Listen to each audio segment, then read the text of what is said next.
Le groupe État islamique revendique l'attaque d'Inates qui a fait 71 morts et 12 blessés mardi dernier à la frontière nigério-malienne. Un deuil national de 3 jours est décrété en hommage aux victimes de cette attaque. Du nouveau dans la sphère associative au Burkina Faso, une coalition d'associations et de partis politiques crée l'initiative Souveraineté, Dignité et Paix. Objectif, répondre à un élan de force vive burkinabé. Nous en saurons plus dans cette édition. Une fumée blanche au-dessus d'Alger. Le pays a désormais un nouveau dirigeant. Il s'agit de Abdelmajid Tebboune. Il est élu avec plus de 58% de suffrages selon l'autorité de régulation des élections. Toutefois, le scrutin d'hier a été marqué par une abstention record. Des détails tout de suite dans cette édition. Bonjour et bienvenue au 12h50. Le 13 décembre 1998, 13 décembre 2019, cela fait 21 ans que le journaliste d'investigation Norbert Zongo a été assassiné. Pour commémorer ce 21e anniversaire, plusieurs activités ont eu lieu ce vendredi. Le collectif des organisations démocratiques de masse et des partis politiques était au cimetière municipal de Gounguin ce matin pour un recueillement. Son programme s'est poursuivi par un meeting à la Bourse de Travail. Il est prévu cet après-midi au centre de presse Norbert Zongo la remise de l'appel des journalistes africains aux autorités françaises pour l'extradition de François Compaoré et une projection de film au rond-point de la Patte d'Oie. Nous reviendrons sur ces détails au cours de nos prochaines éditions. Le gouvernement nigérien a décrété hier un deuil national de 3 jours à compter d'aujourd'hui pour honorer la mémoire des 71 militaires tués dans l'attaque terroriste d'Inates. Toutes les activités culturelles et sportives prévues dans le cadre de la fête nationale le 18 décembre prochain sont annulées. Cette attaque revendiquée par l'État islamique au Grand Sahara est la plus meurtrière jamais enregistrée au Niger. Une Afrique unie, prospère et souveraine, c'est le cheval de bataille des forces vives de la sous-région. Déplorant la qualité des relations diplomatiques avec certains pays de l'Occident et de l'Afrique, un mouvement d'ensemble dénommé Initiative Souveraineté, Dignité et Paix voit le jour. Dans une conférence de presse hier à Ouagadougou, les leaders de cette initiative au Burkina appellent les populations à une adhésion sociale à cette initiative. Le compte-rendu de Ahmed Nanema. Mais ils ne peuvent pas ne pas aller parce que pour qu'on paye vos parents, les fonctionnaires, ils prennent l'argent à l'Union européenne. Nos dirigeants ne nous font pas travailler pour qu'on finance notre propre destin. Ils n'ont pas ça en process. Tu vas dans un village et tu entends ce puits d'eau a été fait avec l'appui de l'Union européenne. Un simple puits d'eau. Reporté à début 2020, la convocation d'Emmanuel Macron adressée au chef d'État du G5 Sahel continue de faire polémique. Révolté par la façon dont s'est exprimé le président français, un ensemble d'organisations de la société civile et d'associations de la sous-région s'unissent pour mettre en place le mouvement Initiative Souveraineté, Dignité et Paix.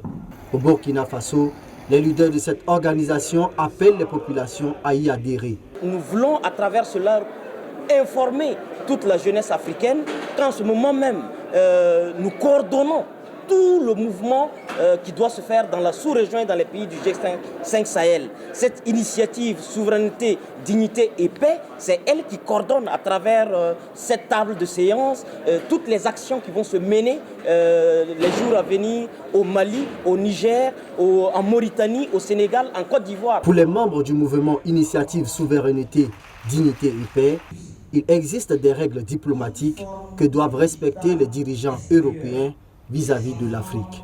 Et le message aussi central, c'est de dire que nous n'allons plus jamais permettre à n'importe qui de convoquer avec un maximum d'irrespect nos chefs d'État. Au-delà de nos chefs d'État à qui on manque du respect, c'est au peuple burkinabé qu'on manque du respect. C'est au peuple africain qu'on manque du respect. Nous voulons réapprendre à Macron que la diplomatie a prévu des règles de bienséance et de civilité qu'il laisse en souvenir chaque fois qu'il veut parler à l'Afrique. Le moment est plus que propice pour parvenir à une unité africaine, déclare-t-il.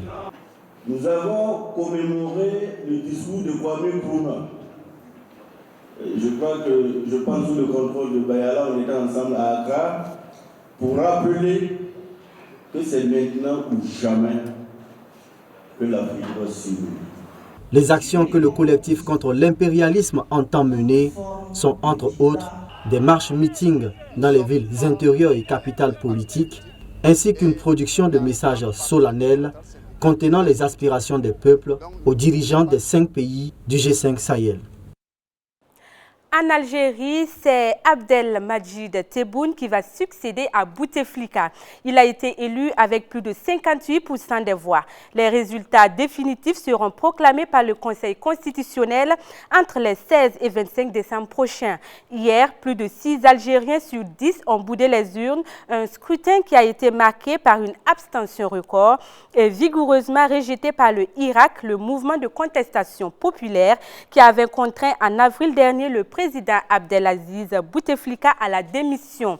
Au premier tour, c'est seulement 39% des inscrits qui ont voté. Sur le territoire national, c'est 41% contre 8% pour les Algériens de l'étranger qui ont voté. Selon le président de l'autorité nationale indépendante des élections, Mohamed Charfi, ce taux est le plus faible de toutes les présidentielles pluralistes de l'histoire de l'Algérie.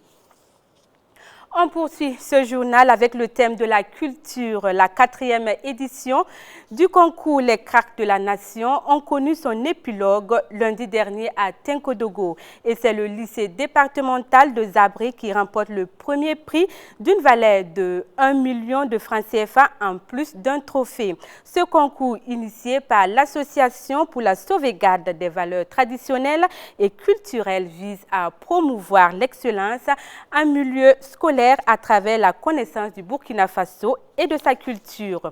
Et c'était donc en marche des festivités du 11 décembre. Achille Ouedraogo et Alain Koulibaly nous en disent plus. Le lycée départemental de Zabré, sacré lauréat du concours interscolaire Les Cracks de la Nation. Ils reçoivent des mains du président de l'Assemblée nationale un trophée et la somme d'1 million de francs CFA. Un prix remporté au terme d'une confrontation contre le lycée Riali de Tinkodogo. Vraiment, nous sommes éblouis de recevoir, d'être honorés à ce niveau. Donc au tout début de la compétition, on ne pensait pas, mais vraiment, par la grâce de Dieu, vraiment on remercie le Seigneur pour cela. Vraiment, on est content. C'est une bonne initiative, vraiment, qu'on doit vraiment encourager dans le futur. Vraiment, nous sommes vraiment éblouis.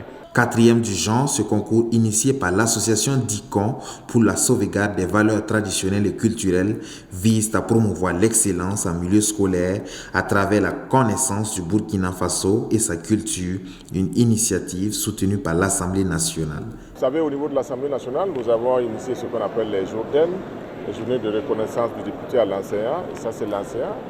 Il faut tenir compte aussi de l'élève. Comme vous le savez, il ne faut pas organiser parce qu'il faut organiser. S'il y a des structures qui se sont déjà organisées pour faire des choses comme ça, l'Assemblée nationale se doit d'accompagner. Donc l'objectif de l'Assemblée nationale, c'est de pouvoir intégrer ce comité d'organisation pour faire en sorte que les événements à venir, les concours à venir, nous puissions l'organiser ensemble et mettre les moyens nécessaires afin qu'il y ait beaucoup plus de participation. Concerne l'édition de 2020, Inch'Allah, on va faire en sorte que, parce que 2020, ça va être les 60 ans, l'anniversaire, ce sera à Banfoura. En tout cas, les établissements n'ont qu'à se préparer parce que les cracks de 2020 seront une exception. Ça, c'est une promesse, ce n'est pas une promesse électorale, c'est une promesse claire et nous allons faire en sorte que les établissements puissent connaître bien avant la finale ce à quoi ils auront droit si d'aventure ils venaient à être classés premier, deuxième ou troisième. Cette compétition interscolaire a aussi servi de cadre pour l'hémicycle afin de primer le lauréat du jeu radiophonique sur la connaissance de l'Assemblée nationale. Un prix remporté par Abdul Karim Kouti, professeur certifié de collège à Koupela. Rendez-vous est pris l'année prochaine à Banfoura pour la 5e édition de la compétition interscolaire Crack de la Nation. Bientôt la deuxième édition du Festival des identités culturelles. Le FESTIC se tient du 18 au 22 décembre prochain à Ouagadougou. C'est une initiative du cinéma numérique ambulant Afrique et le thème cette année est cinéma et langues africaines. Le Sénat Afrique veut par ce festival contribuer à la promotion et à la sauvegarde des richesses culturelles en voie de disparition. Suivons plutôt. Cette année et pour la deuxième édition du Festival des identités culturelles, le FESTIC, les organisateurs ont décidé de sédentariser les projections qui sont les activités principales de ce festival. 3 sites sont retenus. Il s'agit de l'Université de Ouagadougou, de l'espace culturel Gambidi et le quartier Huidi. Ces lieux ne sont pas l'œuvre du hasard, mais plutôt une manière d'expérimenter autre chose pour fidéliser le public de Ouagadougou. Plutôt que de tourner dans les quartiers, ce modèle nous permettrait aussi de construire un public qui viendrait, enfin assidu, qui viendrait à suivre donc toutes les programmations. Et comme je l'ai dit, à la fin, on fera le bilan pour voir entre ce modèle et celui de l'année dernière, qu'est-ce qui est le plus à même de satisfaire donc le public. Partant du thème de cette deuxième édition qui est cinéma et langues africaines, la nuit de la résistance, une autre activité phare du FESTIC, va permettre aux acteurs culturels de discuter librement sur les valeurs africaines. Il y a des familles au sein desquelles, quand les enfants parlent leur langue, on les tape dessus. Voilà, tu vas parler ça pour aller où? Voilà. Et donc, petit à petit, voilà, on avance dans ce contexte-là. Et comment est-ce qu'on pourra résister à un certain moment? Il y a des gens qui portent seulement leur nom de famille, mais quand on leur dit de parler la langue, leur langue maternelle, bon, c'est pas gagné. Donc la réflexion se fera autour de ça. Donc il y aura des cinéastes, des réalisateurs, des hommes de culture qui vont partager leurs expériences pour aussi édifier ceux qui veulent savoir, ceux qui veulent en tout cas avoir des arguments pour résister. Le FESTIC a pour but de promouvoir des films qui font découvrir des identités culturelles particulières en relation avec l'Afrique. C'est le film Dougal et Charognard d'Abdoulaye Dao et d'Eric Lengani qui va donner le clap de départ des séries des films présents à ce festival prévu pour se dérouler du 18 au 22 décembre prochain. Autre point de ce journal, le Ghana découvre un nouveau puits de pétrole de 1,5 milliard de barils avec plus de 0,7 milliard de mètres cubes de gaz. Une annonce faite le mercredi dernier par le groupe Springfield, une compagnie à capitaux 100% ghanéens. Cette nouvelle découverte renforce ainsi le potentiel pétrolier du pays qui pourrait atteindre 3 milliards de barils de pétrole et de gaz à court terme. C'est-à-dire que le pays de la Côte de l'Or est en train de devenir la côte de pétrole en Afrique.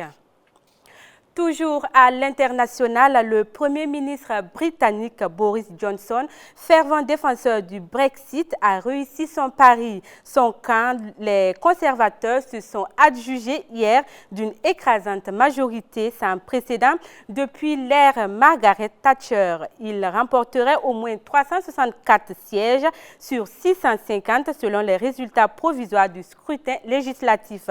Cela lui donnerait une majorité de plus de 70 sièges, de quoi lui ouvrir la porte pour le Brexit. Aujourd'hui, devant les partisans, Boris Johnson a promis de réaliser le Brexit d'ici le 31 janvier prochain.